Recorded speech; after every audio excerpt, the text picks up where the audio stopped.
Hingga kini polisi terus memburu pelaku yang menaruh sianida dalam kopi yang diminum Mirna. Sejumlah saksi sudah diperiksa penyidik Polda Metro Jaya, termasuk beberapa karyawan kafe dan 2 orang teman Mirna, yaitu Hani dan Jessica Wongso. Ditemukannya racun sianida dalam kopi yang diminum Wayan Mirna Salihin mengundang pertanyaan, dari mana pelaku mendapatkan racun mematikan itu? Bukan spekulasi, sianida tidak dijual bebas. Sianida hanya dijual bagi mereka yang punya izin dari polisi atau dalam bentuk drum seberat 50 kg. Polisi menduga pemberi sianida untuk Mirna memiliki profesi khusus. Sang pemberi adalah orang yang tidak asing dengan racun mematikan tersebut, atau sang pemberi memang punya akses untuk mendapatkan senyawa mematikan itu. Bukan tanpa sebab jika spekulasi yang berkembang adalah Mirna dibunuh. Sebab pengguna sianida bukan orang sembarangan. Racun sianida merupakan salah satu racun paling mematikan. Dalam kajian yang terdapat dalam laman BPPT, pada dosis rendah sianida biasa digunakan petani untuk membunuh hama tanaman. Namun, dalam dosis yang lebih besar, racun ini bisa memberikan efek kejang-kejang hingga menyebabkan korbannya meninggal dunia. Zat sianida bahkan mampu membunuh korbannya hanya dalam waktu 15 detik saja. Zat sianida yang terkandung dalam kopi yang dikonsumsi Mirna adalah sebanyak 15 gram atau setara dengan 1 sendok teh. Jumlah tersebut mampu menewaskan hingga 25 orang. Hingga kini polisi terus memburu dari mana pelaku mendapatkan racun tersebut dan siapa yang menaruh sianida dalam kopi yang diminum Mirna. Sejumlah saksi sudah diperiksa penyidik Polda Metro Jaya, termasuk beberapa karyawan kafe dan 2 orang teman Mirna, yaitu Hani dan Jessica Wongso. Polda Metro Jaya mengisyaratkan mulai membidik tersangka untuk kasus kematian Mirna. Polisi juga sudah mengantongi 4 alat bukti yang akan digunakan untuk menetapkan tersangka. Polda Metro Jaya telah membidik tersangka untuk kasus kematian Mirna. Polisi bahkan memberi pesan terbuka kepada tersangka agar kooperatif dan mengakui kesalahannya sehingga bisa meringankan saat penuntutan nantinya di pengadilan.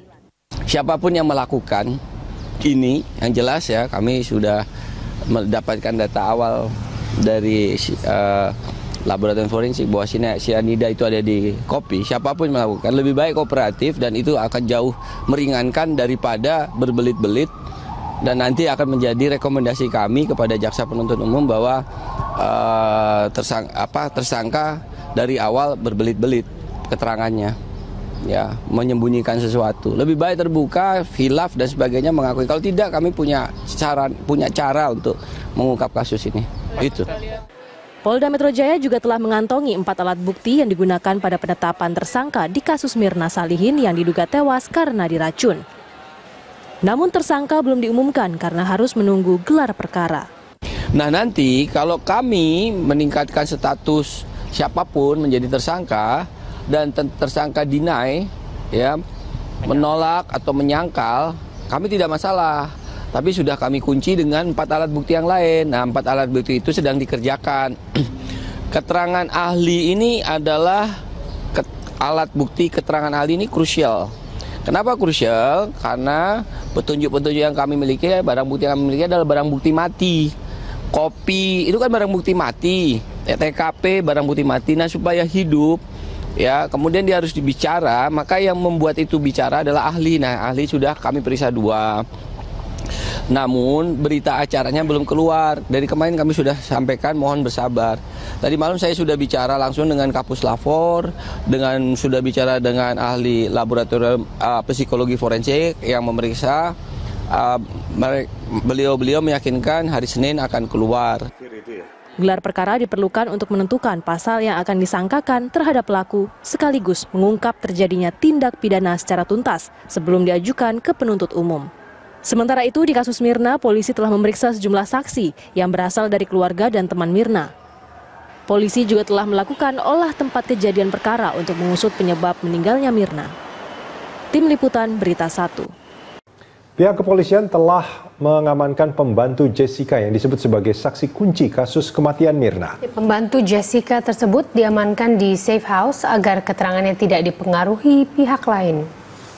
Orang tuanya menjemput, katanya ya kalau gitu mau tinggal di mana, kita siapkan rumah aman buat yang bersangkutan atau tempat tinggal sementara. Bagaimana bekerja, ya boleh dianggap bekerja situ sebagai pembantu sambil, tapi kegiatannya menunggu. Karena kenapa, kalau dia pulang ke kampung, ini kan lagi proses pemeriksaan nih, bolak-balik dicari, nanti kan lama. Kampungnya jauh kalau nggak salah di Indramayu kalau nggak salah. Jadi yang bersangkutan bersedia, orang tuanya mengetahui. Sementara kenapa? Karena yang bersangkutan khawatir keterangannya berubah nantinya, atau karena terpengaruh atau apa, karena itu kan keterangannya cukup signifikan bagi kami, begitu. Presiden Joko Widodo rencananya akan menyaksikan laga final Piala Jenderal Sudirman di Stadion Gelora Bung Karno, Jakarta. Namun Presiden pagi tadi menikmati minggu pagi dengan berjalan-jalan di kota Solo, Jawa Tengah. Presiden Jokowi asyik menikmati salah satu hasil kebijakannya saat menjabat sebagai Wali Kota Surakarta, yaitu Car Free Day di Jalan Slamet Riyadi, Kota Solo. Car Free Day di jalan utama ini menjadi salah satu program unggulan saat Jokowi menjabat sebagai Wali Kota Surakarta. Presiden Jokowi berjalan kaki dari Gendengan hingga Bundaran Geladak atau sejauh kurang lebih 3 km. Di beberapa titik Presiden Jokowi berhenti untuk menyapa warga yang beraktivitas di Car Free Day. Meski tetap dengan pengamanan ketat, Presiden Jokowi tetap dapat berinteraksi dengan warga.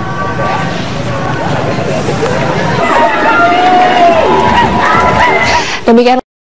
Mirsa, perang terhadap narkoba terus dikibarkan aparat kepolisian. Sore tadi ratusan petugas gabungan dari Polres Metro Jakarta Barat menggerebek Kampung Ambon, Cengkareng, Jakarta Barat. Sekitar 200 petugas gabungan dengan senjata lengkap dan rompi anti peluru diterjunkan ke Kampung Ambon. Para petugas memeriksa 7 rumah yang dicurigai menjadi tempat peredaran narkoba. Penggerebekan yang dipimpin langsung oleh Kapolres Metro Jakarta Barat berhasil menangkap 2 orang yang diduga sebagai pengedar narkoba. Petugas juga menyita 2 pucuk samurai, 2 paket sabu, dan beberapa bom. Guna penyelidikan, kedua orang yang ditangkap dibawa ke Mapolsek Cengkareng, Jakarta Barat. Perang terhadap narkoba akan terus dilakukan oleh kepolisian sampai Indonesia bersih dari narkoba. Oh iya. Itu bom itu.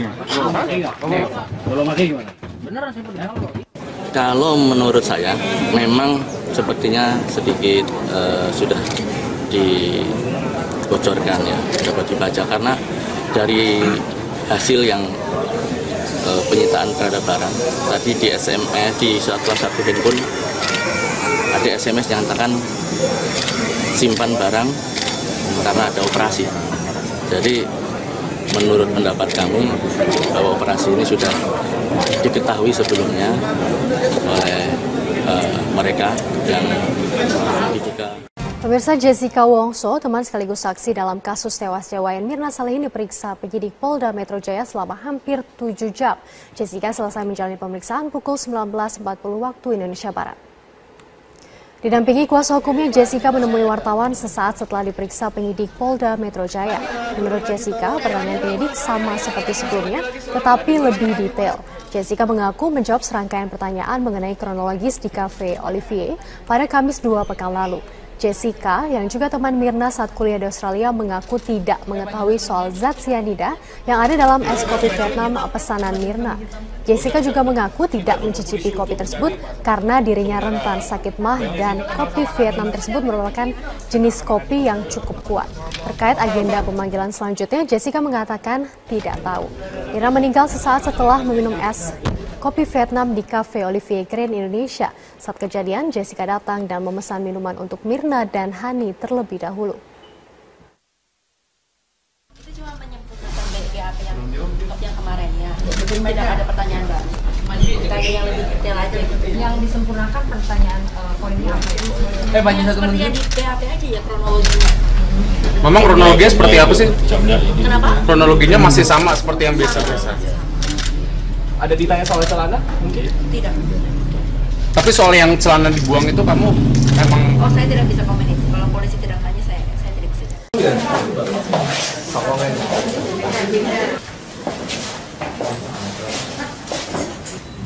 Awal mula kejadian bahwa di salah satu klub sepak bola inisial saudara D ya, melaporkan bahwa dirinya pernah disodomi oleh saudara S alias Redi. TKP-nya yaitu di salah satu rumah di daerah Sidobatani Ngeplak, Sleman. Modus operandi atau cara yang bersangkutan tersangka ini melakukan suatu tindak pidana tersebut adalah dengan pendekatan tentunya, kemudian memanggil calon korban tersebut ke rumahnya, dan setelah akrab yang bersangkutan tersangka ini seperti di depan rekan-rekan adalah menyiapkan minuman yang dioplos antara minuman berenergi, salah satu minuman berenergi, kemudian minuman keras. Dan siapa yang menaruh sianida dalam kopi yang diminum Mirna? Sejumlah saksi sudah diperiksa penyidik Polda Metro Jaya, termasuk beberapa karyawan kafe dan 2 orang teman Mirna, yaitu Hani dan Jessica Wongso. Polda Metro Jaya mengisyaratkan mulai membidik tersangka untuk kasus kematian Mirna. Polisi juga sudah mengantongi 4 alat bukti yang akan digunakan untuk menetapkan tersangka. Polda Metro Jaya telah membidik tersangka untuk kasus kematian Mirna. Polisi bahkan memberi pesan terbuka kepada tersangka agar kooperatif dan mengakui kesalahannya sehingga bisa meringankan saat penuntutan nantinya di pengadilan. Siapapun yang melakukan ini, yang jelas ya, kami sudah mendapatkan data awal dari laboratorium forensik bahwa sianida itu ada di kopi. Siapapun yang melakukan, lebih baik kooperatif, dan itu akan jauh meringankan daripada berbelit-belit, dan nanti akan menjadi rekomendasi kami kepada jaksa penuntut umum bahwa tersangka dari awal berbelit-belit keterangannya, ya, menyembunyikan sesuatu. Lebih baik terbuka, khilaf dan sebagainya, mengakui. Kalau tidak, kami punya cara untuk mengungkap kasus ini. Itu. Polda Metro Jaya juga telah mengantongi 4 alat bukti yang digunakan pada penetapan tersangka di kasus Mirna Salihin yang diduga tewas karena diracun. Namun tersangka belum diumumkan karena harus menunggu gelar perkara. Nah, nanti kalau kami meningkatkan status siapapun menjadi tersangka dan tersangka deny, ya, menolak atau menyangkal, kami tidak masalah. Kedua orang yang ditangkap dibawa ke Mapolsek Cengkareng, Jakarta Barat. Perang terhadap narkoba akan terus dilakukan oleh kepolisian sampai Indonesia bersih dari narkoba. Oh iya. Itu bong itu. Kalau menurut saya memang sepertinya sedikit sudah dibocorkan, ya, dapat dibaca, karena dari hasil yang penyitaan terhadap barang tadi di SMS, di salah satu handphone ada SMS yang nyatakan simpan barang karena ada operasi. Jadi menurut pendapat kami bahwa operasi ini sudah diketahui sebelumnya oleh mereka yang diduga. Pemirsa, Jessica Wongso, teman sekaligus saksi dalam kasus tewasnya Wayan Mirna Salihin, diperiksa penyidik Polda Metro Jaya selama hampir 7 jam. Jessica selesai menjalani pemeriksaan pukul 19.40 waktu Indonesia Barat. Didampingi kuasa hukumnya, Jessica menemui wartawan sesaat setelah diperiksa penyidik Polda Metro Jaya. Menurut Jessica, pertanyaan penyidik sama seperti sebelumnya, tetapi lebih detail. Jessica mengaku menjawab serangkaian pertanyaan mengenai kronologis di Cafe Olivier pada Kamis 2 pekan lalu. Jessica, yang juga teman Mirna saat kuliah di Australia, mengaku tidak mengetahui soal zat sianida yang ada dalam es kopi Vietnam pesanan Mirna. Jessica juga mengaku tidak mencicipi kopi tersebut karena dirinya rentan sakit mah dan kopi Vietnam tersebut merupakan jenis kopi yang cukup kuat. Terkait agenda pemanggilan selanjutnya, Jessica mengatakan tidak tahu. Mirna meninggal sesaat setelah meminum es kopi Vietnam. Hingga kini polisi terus memburu pelaku yang menaruh sianida dalam kopi yang diminum Mirna. Sejumlah saksi sudah diperiksa penyidik Polda Metro Jaya, termasuk beberapa karyawan kafe dan 2 orang teman Mirna, yaitu Hani dan Jessica Wongso. Ditemukannya racun cyanida dalam kopi yang diminum Wayan Mirna Salihin mengundang pertanyaan dari mana pelaku mendapatkan racun mematikan itu. Bukan spekulasi, cyanida tidak dijual bebas. Cyanida hanya dijual bagi mereka yang punya izin dari polisi atau dalam bentuk drum seberat 50 kg. Polisi menduga pemberi cyanida untuk Mirna memiliki profesi khusus. Sang pemberi adalah orang yang tidak asing dengan racun mematikan tersebut atau sang pemberi memang punya akses untuk mendapatkan senyawa mematikan itu. Bukan tanpa sebab jika spekulasi yang berkembang adalah Mirna dibunuh. Sebab pengguna cyanida bukan orang sembarangan. Racun cyanida merupakan salah satu racun paling mematikan. Dalam kajian yang terdapat dalam laman BPPT, pada dosis rendah cyanida biasa digunakan petani untuk membunuh hama tanaman. Namun, dalam dosis yang lebih besar, racun ini bisa memberikan efek kejang-kejang hingga menyebabkan korbannya meninggal dunia.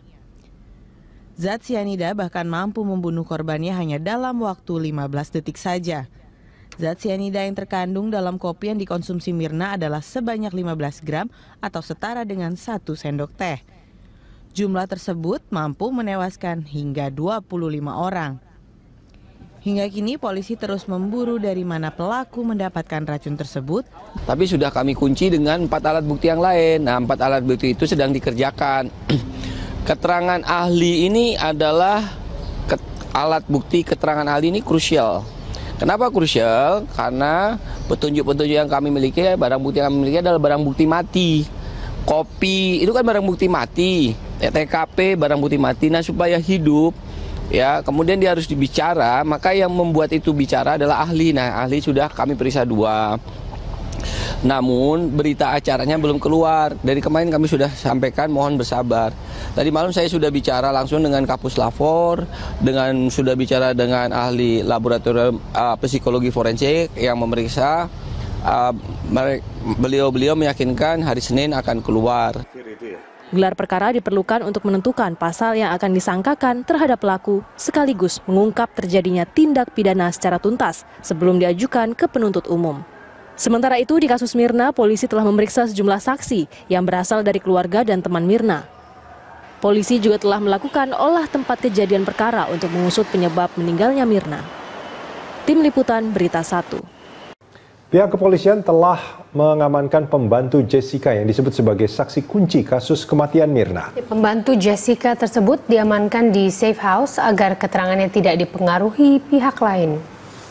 Orang tuanya menjemput, katanya ya kalau gitu mau tinggal di mana, kita siapkan rumah aman buat yang bersangkutan atau tempat tinggal sementara. Bagaimana bekerja? Ya boleh dianggap bekerja situ sebagai pembantu, tapi kegiatannya menunggu. Karena kenapa? Kalau dia pulang ke kampung, ini kan lagi proses pemeriksaan nih, bolak-balik dicari, nanti kan lama. Kampungnya jauh kalau nggak salah di Indramayu kalau nggak salah. Jadi yang bersangkutan bersedia. Orang tuanya mengetahui. Sementara kenapa? Karena yang bersangkutan khawatir keterangannya berubah nantinya, atau karena terpengaruh atau apa. Karena itu kan keterangannya cukup signifikan bagi kami, begitu. Presiden Joko Widodo rencananya akan menyaksikan laga final Piala Jenderal Sudirman di Stadion Gelora Bung Karno, Jakarta. Namun Presiden pagi tadi menikmati minggu pagi ketika berjalan-jalan di kota Solo, Jawa Tengah. Presiden Jokowi asyik menikmati salah satu hasil kebijakannya saat menjabat sebagai Wali Kota Surakarta, yaitu Car Free Day di Jalan Slamet Riyadi, Kota Solo. Car Free Day di jalan utama ini menjadi salah satu program unggulan saat Jokowi menjabat sebagai Wali Kota Surakarta. Presiden Jokowi berjalan kaki dari Gendengan hingga Bundaran Geladak atau sejauh kurang lebih 3 km. Di beberapa titik Presiden Jokowi berhenti untuk menyapa warga yang beraktivitas di Car Free Day. Meski tetap dengan pengamanan ketat, Presiden Jokowi tetap dapat berinteraksi dengan warga.